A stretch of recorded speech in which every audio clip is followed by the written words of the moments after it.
Guys, this is Spell again from Speedwapp, and you are most welcome to today's tutorial. Now for today, I'm going to take you through some of the practices that we do when working or when designing our website in Speedwapp that makes our website non-responsive. So without wasting much time, let's get started.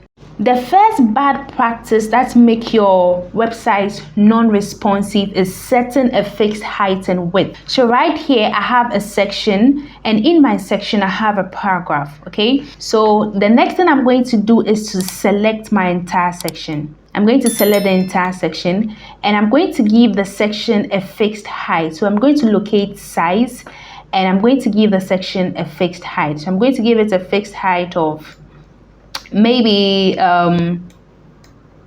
70 or 90. Okay, so I'm going to give this a fixed height of 90. Now I want to add other elements into this section right here. Okay, so let me just select the paragraph. Select the paragraph. Okay, just make sure that the paragraph is selected, and I'm going to duplicate the paragraph inside my section. And now let's see what happens to the paragraph in the section. So duplicate the paragraph in your section, Control D or Command D. And as you can see right here, because I set a fixed height for the entire section, the rest of the elements are outside my section, which is not good. Okay, so once you set a fixed height for the section, when you add other elements, it's going to move outside of your section. So when you preview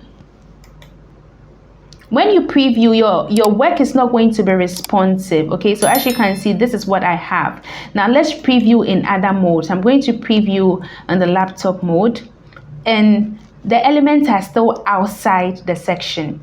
Okay, now when I preview in the tablet mode, it's still the same. When I preview in the mobile mode, it's still the same. So it makes it look like they are two different information. It doesn't look like all the elements are in one section. Okay, it just makes it look like this is a first section and these are also individual sections, which is not so good, and this will make your website non-responsive. Okay, so it is a bad practice to set a fixed height for your section, or to set a fixed height.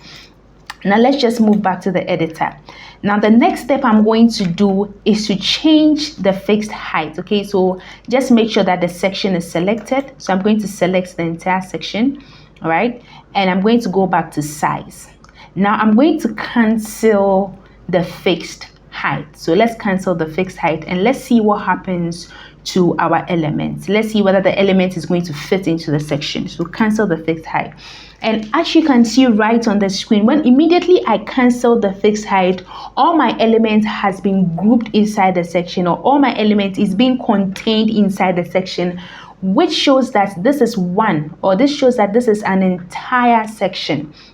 Okay, so regardless the fact that there's a number here, once it is cancelled, or once the height has been cancelled, it means that there is no defined height for your section. And when you preview, okay, when you preview, your website is responsive. Now let's preview in other modes to see how it looks like.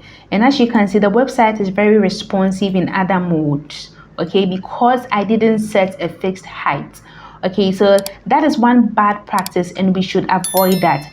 Now let's move on to the second bad practice. So let's move back to our editor, and let me take you through the second bad practice. But before we move on to the second bad practice, let me give you more information about height. Okay, and this time around I'm going to elaborate more on minimum height. Okay, so the way minimum height works is that it gives you, even though you set a minimum height for your section, so let's select our section, and let's give it a minimum height of 50. Okay, I'm going to give my section a minimum height of 50. Okay, so this is a minimum height of 50 right here. Even though I have given my section a minimum height of 50, one of the advantages of setting your section into a minimum height is that as you add other elements, the section expands for you, or gives you the opportunity to add other elements, even though you've given it a defined minimum height of 50. So let's try that and see. I'm going to add other elements into my section, which I've already given a minimum height of 50. I'm going to add a heading, and I'm going to duplicate the heading. So let's select the heading and duplicate the heading. So when I duplicate the heading, as you can see, my section is being expanded. So even though I have set this section to a minimum height of 50, it still expands, or it still opens up to receive other elements. Now, if I decide to add other elements into this section, the section is going to expand even though I've set it at a minimum height of 50. So I'm going to add a list item. Add a list item into my section, and I'm going to duplicate the list item as well. Okay, so I have duplicated my list item, right? I've duplicated my list item, and as you can see, the section keeps expanding. The section keeps expanding to accommodate other elements. Now, that is one of the advantages of setting a minimum height. So even though I've set my section to a minimum height, it keeps expanding to accept other elements or to contain other elements. Now, let's now move on to bad practice number 2. Bad practice number 2 is changing the position of elements just because you want to move those elements around. It is a very bad practice because it makes your page non-responsive. Now I'm going to drag and drop elements inside my section. I'm going to drag and drop paragraph, and I'm also going to drag and drop this as well. So the first one was a heading, the second one is a paragraph instead, and the last element I want to drag and drop is an image. Okay, so drag and drop the image right here. Now I'm going to change the position of all my elements. So select the first element. You can change the position of the first element into an absolute position. Okay, and you can see what has happened to the element. Okay, now I can decide to move this element around, and I'm going to change the position of the second element to a relative position, or let me just give it a fixed position. Okay, now again, look at just what has happened to this element. So it just gives me the opportunity to move my element around, right? And I'm going to select the last element, which is the image, and I'm also going to change the position of that image to relative. Okay, and I'm going to move this right here. Okay, so I've changed the position of my elements to absolute, relative, and also fixed. Okay, I've changed the position of all my elements, so they all have different positions. Now let's preview to see what has happened, or let's preview to verify whether our website is going to be responsive or not. So I'm going to preview in the, look at exactly what has happened to our website. You can see our website is not responsive, okay, because all the elements are being misplaced. Okay, and it's not good. This is an example of a very bad practice. Let's preview in other modes to see. Okay, and everything is just being misplaced. Okay, so when I preview in mobile, I can't even see anything at all. It's just out of my section. I can't find my heading, I can't find my paragraph. Everything is just badly misplaced, and this is a very bad practice. You have to come back and rearrange and move it back. Make sure your image is centered, and this is very bad. Okay, it just makes your website non-responsive. So even though it's easier, or maybe you feel like it's simple for you to just move your elements around just to change positions, it is a very bad practice. Now let me show you the good way, or let me show you the right way you can change the position, or you can change the alignment of your elements without changing the position, and that is going to make your website responsive. We are going to drag and drop other elements or elements into our section. So we are going to drag and drop the same elements we used in the previous one. So just add the heading. Now locate a paragraph. You can also add a paragraph inside your section.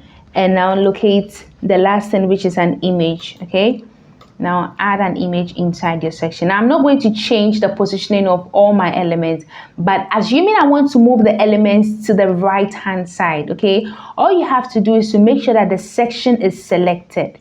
Okay, just make sure the entire section is selected, and you can add a padding to the left. Okay, so I'm going to add a padding of 100 to the left because I want to shift all my elements to the right hand side a bit. So I'm going to add a padding of 100. And as you can see, all my element has been moved slightly to the right hand side. I didn't touch any of the positions. Okay, now if you want to create spaces in between your elements, okay, so assuming I want to create space between element 1 and element 2, all I have to do is to select the second element right here and just give it a margin. Okay, so I can give this a margin of 20. Okay, and it comes down for me. So if I want to create space between element 2 and element 3, just select the third element and equally give this a margin as well. Okay, I also gave it a margin and it has come down for me. So now it has given me more spaces in between my element. Okay, so you can just use margin and padding to just move your elements around and just select the entire section or select the elements and play with its alignment. So if I want to just move the heading to the middle, I can just quickly do that without changing positions. As simple as that. I can equally do same for this without changing positions. Very easy to do. Okay, now just select the entire section again, and if you want to give your element some space at the top right here, all you have to do is to locate the padding and give your entire section an upper padding. Okay, and as you can see, the elements move down for me. All my elements move down for me. It already has a lower padding of 40. Okay, and this is okay. Okay, I've not changed positions, I've not done anything. Now let's preview. Okay, so when I preview, you can see that my website is responsive. When I preview in other mode, the website is responsive, and that is it. That is how to change positioning of an element. This is a good practice. You don't have to do the other one. Okay, now thank you for sticking with me from the beginning to the end. This brings us to the end of today's tutorial, and at this moment, if you have not subscribed to the Speedwapp channel, kindly do click on the subscribe button so that anytime we drop an educative content or a new content, you can get the notification to watch that tutorial.